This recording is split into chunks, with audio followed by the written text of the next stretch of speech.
री मेडिकल में कितना समय मिलेगा? री मेडिकल के लिए टाइम क्या दिया जाएगा? क्या मेरा पॉइंट ऐसा है जिसमें मुझे डायरेक्ट ही अनफिट कर दिया जाएगा या री मेडिकल मिलेगा?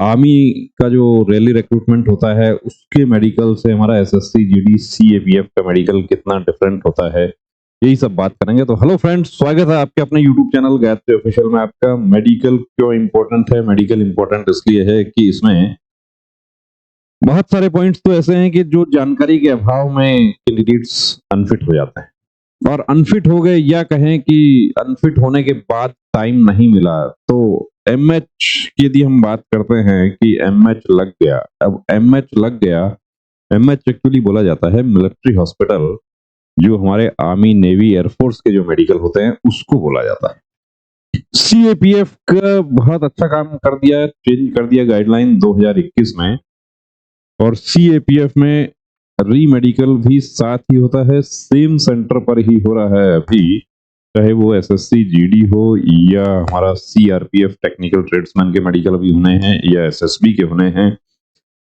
क्या री मेडिकल भी वही डॉक्टर करता है? नहीं, वो नहीं करता। री मेडिकल में बोर्ड अलग से होता है, 3 या 4 डॉक्टर का बोर्ड होगा, स्पेशलिस्ट होगा। री मेडिकल क्या पूरा बॉडी का होता है या सिर्फ उस पर्टिकुलर पॉइंट का होता है? पर्टिकुलर पॉइंट का ही होता है। एमएच में भी यही होता है। कुछ देखिए, आपको यहाँ पर पॉइंट्स लिए हैं कि कलर विजन जो है वो CP4 है, तो 136 मार्क्स आप देख रहे हैं बिहार ओबीसी, लेकिन कलर विजन जो है वो CP4 है। तो क्या किया जाए?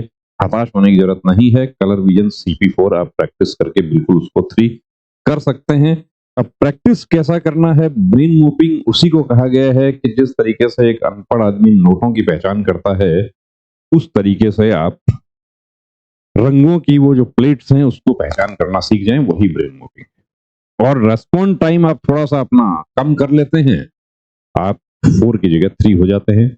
सीआरपीएफ ट्रेड्समैन में कलर ब्लाइंडनेस CP4 है, तो ट्रेड्समैन में कलर ब्लाइंडनेस CP4 बिल्कुल फिट है। ड्राइवर में CP3 फिट है, सॉरी 2 फिट है। तो ट्रेड्समैन की यदि हम बात करते हैं तो CP3 जो है वो बिल्कुल फिट है। 4 टीथ में गैप है तो इसका पॉइंट भी मिलता है क्या? टीथ में गैप से देखिए कोई इशू नहीं है। डेंटल पॉइंट आपका 14 से कम नहीं होना चाहिए। यदि डेंटल पॉइंट आपका 14 से कम हो रहा है तो वहां परेशानी हो जाएगी। अब डेंटल पॉइंट कैसे काउंट होता है कि दांत से दांत मैच होना चाहिए।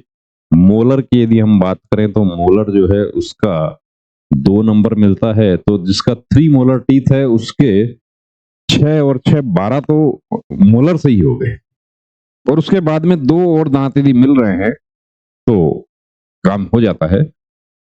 तो डेंटल पॉइंट आप कैसे काउंट करेंगे, उसके लिए वीडियो है हमारा, वो आप देख सकते हैं, या आप किसी डेंटिस्ट से कंसल्ट करें, वो आपको प्रॉपर चेक करके बता सकते हैं। गैप से कोई इशू नहीं होगा। हाथ में टैटू है, क्या मैं जा सकता हूं? बिल्कुल आप जा सकते हैं, लेकिन आपको वो टैटू रिमूव करवाना होगा।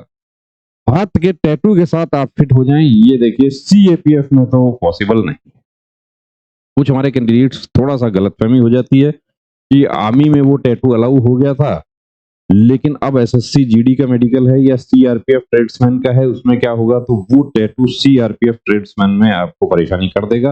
ये देखिए, ये टैटू आप देख पा रहे हैं कि अब इसका क्या क्या करना चाहिए। टैटू लेजर करवा लेना चाहिए, जितना जल्द से जल्द हो सके करवाना चाहिए। अब लेजर में कितने समय में साफ हो जाएगा?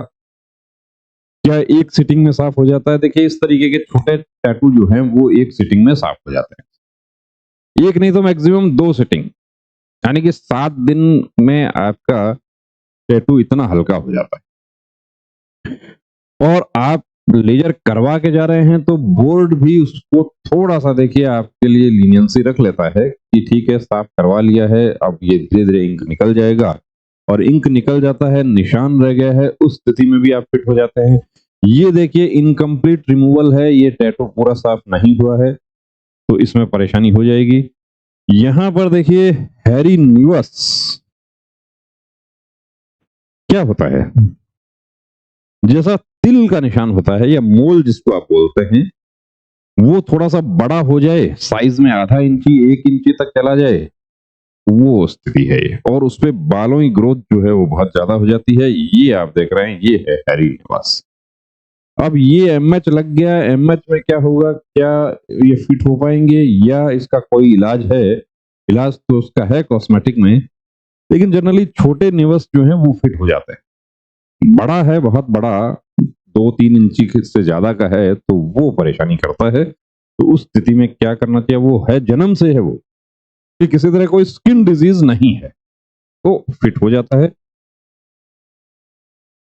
वेरिकोज है क्या? तो देखिए, ये इस तरीके से जो आप नस देख रहे हैं, ये वेरिकोज हो भी सकती है, नहीं भी हो सकती है। वेरिकोज है नहीं है, उसके लिए कलर डॉपलर टेस्ट उसका होता है।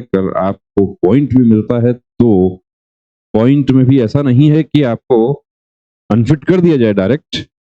कलर डॉपलर टेस्ट किया जाएगा। कलर डॉपलर में यदि वेरिकोसिटी डिटेक्ट हो गई, आप अनफिट हैं, colour Doppler test normal report आ गया, तो आप फिट हो जाएंगे। तो अब क्या करना चाहिए? अब कलर डॉपलर टेस्ट क्या करवा के देखना चाहिए? यहाँ देखिए 4 पॉइंट दिए हैं। आर्मी का मेडिकल है इनका, एमएच लग गया।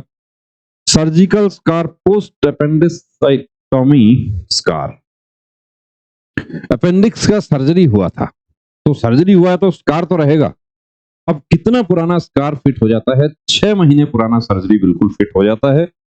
कान का ऑपरेशन हुआ है किसी का, तो 4 महीने पुराना फिट हो जाएगा। पेपर्स हैं तो पेपर्स आप लेके जाएं, और पेपर्स नहीं हैं तो आप ये बता देते हैं कि मेरा 2 साल पहले हुआ था, 4 साल पहले हुआ था, उस स्थिति में भी आप फिट हो जाते हैं। ये टैटू क्या करना चाहिए? तो साफ करवा लेना चाहिए। देखिए, आप रिस्क उठाते हैं, तो वो रिस्क के जिम्मेदार भी आप ही होते हैं कि आपको री मेडिकल मिल गया, चाहे एसएससी जीडी हो या हमारा सीआरपीएफ हो या एसएसबी हो, इसमें आपको मौका नहीं मिलेगा। मौका क्या? आप ठीक है कल सुबह फिर आ जाइए, तो एक दिन में तो क्या 8-9 घंटे, 10-12 घंटे, 15 घंटे का आपको जो समय दिया, 2 दिन का समय भी आपको दे दें तो ठीक है, आप कोशिश करेंगे।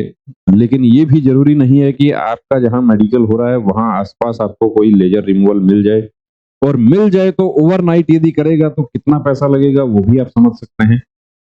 स्कोलियोटिक स्पाइन और नॉर्मल स्पाइन क्या है? मेडिकल गाइडलाइन का पेज नंबर 11 डिटेल दिया हुआ है कि जब आप झुकते हैं तो देखिए एक साइड जो है वो यहाँ आप देख रहे हैं, ये शेप बन रही है झुकने पे, जब इस तरीके का बनता है वो स्कोलियोटिक स्पाइन है। और नॉर्मल स्पाइन यदि आपका है तो शेप ऐसा बनेगा, यानी कि पीठ जो है बिल्कुल बराबर दिखाई देगी दोनों तरफ से। और स्कोलियोटिक है तो इस तरीके से एक साइड उठ जाएगा। शोल्डर ड्रॉप भी इसके साथ ही एसोसिएटेड है। तो क्या करना चाहिए? देखिए, एक्सरसाइज से ये ठीक हो जाता है, बहुत कोई हार्ड पॉइंट नहीं है। Varicocele left, look for very visible spermatic veins, guideline में दिया हुआ है इसके बारे में। इसको लेकर बहुत सारे कैंडिडेट्स को डाउट रहता है, कुछ संकोच भी करते हैं, घर में डिस्कस नहीं कर पाते।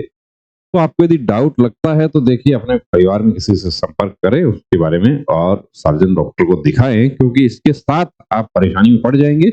संकोच करने की जरूरत नहीं है, ट्रीटमेंट हो जाएगा। कुछ आप टेस्टिस को सपोर्ट में रख के भी इसको बचा सकते हैं। ये जो निकला हुआ है बोन, इसको अक्सर हम लोग क्या है कि हल्के में ले लेते हैं, लेकिन ये अनफिट हो जाता है। ये हलक्स वल्गस किस तरीके से अंगूठा देके बम्प बना हुआ है, तो ये बम्प जो है ये परेशानी कर देता है। ऐसी स्थिति में क्या करना चाहिए? ये एक्सरसाइज से ठीक हो जाता है।